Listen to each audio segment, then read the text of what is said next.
Welcome to The Explainer. Today, we're looking at something absolutely monumental. Just imagine, for a second, being handed a totally blank piece of paper and being told, hey, go design a nation from scratch. You'd have to draw the borders, figure out exactly who gets to live there, set up this massive governing machine, and then somehow figure out how to protect the people from the very government you just built. It's literally the ultimate architectural blueprint. And that is exactly what the Indian Constitution is. In this explainer, we're going to decode the foundation of this incredible document, specifically Articles 1 through 20, and see exactly how a nation is built from the ground up. Okay, let's dive into this. Listen to this incredibly powerful opening declaration from Article 1. India, that is Bharat, shall be a union of states. Wow. It just establishes this grand, super authoritative tone right out of the gate, doesn't it? Because think about it. Before anything else can happen, before any laws are passed or rights are debated, you have to actually name the entity. You have to declare its existence to the whole world. To see how this document actually works, we're going to follow its logical, chronological flow. First, the blueprint of India. Second, defining the territory. Third, who is a citizen. Fourth, defining the state. And finally, your fundamental rights. We're journeying straight from drawing physical borders to populating the land and finally, protecting the people. Section 1. The blueprint of India, establishing the supreme law. Because before a nation can actually function, it desperately needs a foundational set of rules to govern its branches. You really can't have branches of government, duties, or rights without establishing a supreme law that sits above absolutely everything else. It acts as the ultimate rulebook. And that supreme rulebook officially came into full force on this exact date, 26 January 1950.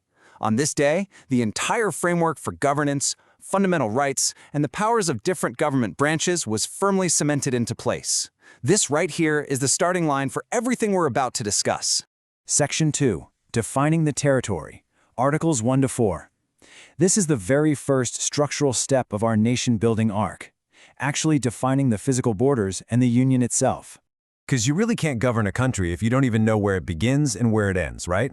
Under Articles 1, 2, and 4, the Constitution clearly outlines that the territory includes states, union territories, and any lands acquired by India. Plus, Article 2 gives Parliament the power to admit or establish entirely new states into the Union. But what's incredibly clever here is Article 4. It explicitly states that laws relating to forming or altering these states are not even considered constitutional amendments under Article 368. They brilliantly designed the borders to be adaptable, totally avoiding the need to trigger a massive constitutional crisis or rewrite the core rulebook every single time a line changes. And this brilliantly illustrates exactly how you actually redraw a map. Article 3 lays out a precise three-step dance. First, a proposal must be referred by the president. Second, the concerned state legislature gets to provide its views on the matter. And finally, Parliament can go ahead and create or alter the state's boundaries or its name. It's just a beautifully structured balance of power between the center and the states. Section 3. Who is a citizen? Articles 5 to 11.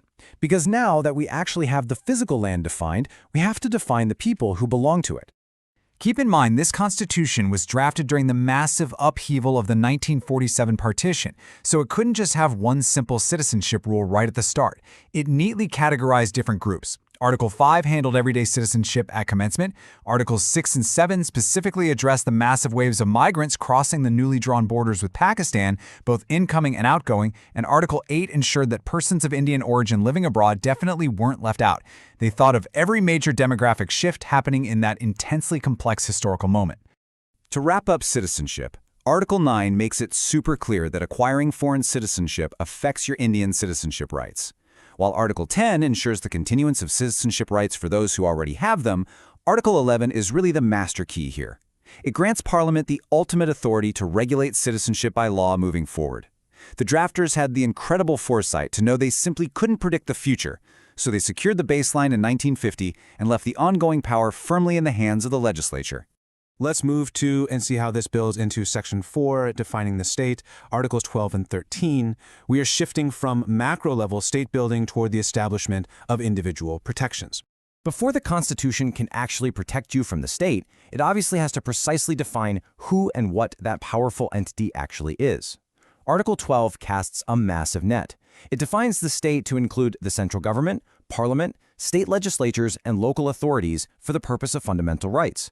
Basically, every single level of power is bound by the rules we're about to discuss. And here is the shield. Article 13. It states that any law inconsistent with fundamental rights is straight up void to the extent of that inconsistency. This is sheer constitutional power right here. It outright prevents this newly defined state from ever making any laws that violate the fundamental rights of the people. It is literally the ultimate fail-safe mechanism. Section 5. Your fundamental rights. Articles 14 to 20. So, what does this all mean for you? We've talked about the big architecture of the government, but these final articles are all about the personal, everyday impact this blueprint has on your life. Now, what's really interesting about this is how Article 15 manages such a brilliant balancing act. On one hand, it establishes absolute equality by prohibiting discrimination on the grounds of religion, race, caste, sex, or place of birth. But on the exact same token, it immediately allows for equitable, targeted support by making special provisions for women, children, and socially or educationally backward classes. It totally recognizes that true equality sometimes requires actively lifting up those who have been historically disadvantaged. Building on that, we have some absolutely crucial social protections. Article 14 guarantees equality before the law. Article 16 ensures equal opportunity in public employment, while actively permitting reservations for backward classes. Then there's Article 17, which boldly abolishes untouchability, making it a punishable offense in any form to actively dismantle old oppressive hierarchies. And Article 18 abolishes state-conferred titles, except for military or academic distinctions, of course. Together, these articles are doing the heavy lifting to forge a modern, truly equal society. Then we arrive at the heartbeat of liberty in India, Article 19, which guarantees 6 vital freedoms to citizens: the freedom of speech and expression, the right to assemble peacefully, the freedom to form associations or unions, the right to move freely throughout India, the right to reside and settle anywhere in the country, and the freedom to practice any profession, trade, or business. It's a rhythmic, completely inspiring list that breathes real life into the democracy. Though it's really important to note that the Constitution smartly subjects these freedoms to reasonable restrictions imposed by law just to maintain public order. So, the crucial point is how the Constitution protects you if you ever find yourself facing the criminal justice system. Article 20 gives you 3 massive, non-negotiable shields. First, no ex post facto laws. That's a fancy way of saying they can't suddenly make something a crime today and then arrest you for doing it yesterday when it was still perfectly legal. Second, no double jeopardy, meaning if you're tried and cleared for a specific offense, they absolutely cannot drag you back and punish you twice for that exact same thing.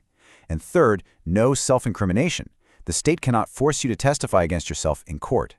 From naming the territory to managing the borders, defining citizenship, establishing the state, and guaranteeing equality and freedom, these first 20 articles truly built a nation on paper and brought it into reality. It is a real game changer of an architectural blueprint. As we wrap up this explainer, I want to leave you with something to reflect on. Out of all the individual liberties and everyday protections we just covered, which of these fundamental rights impacts your life the most today? Think about it. Thanks so much for joining me on this deep dive.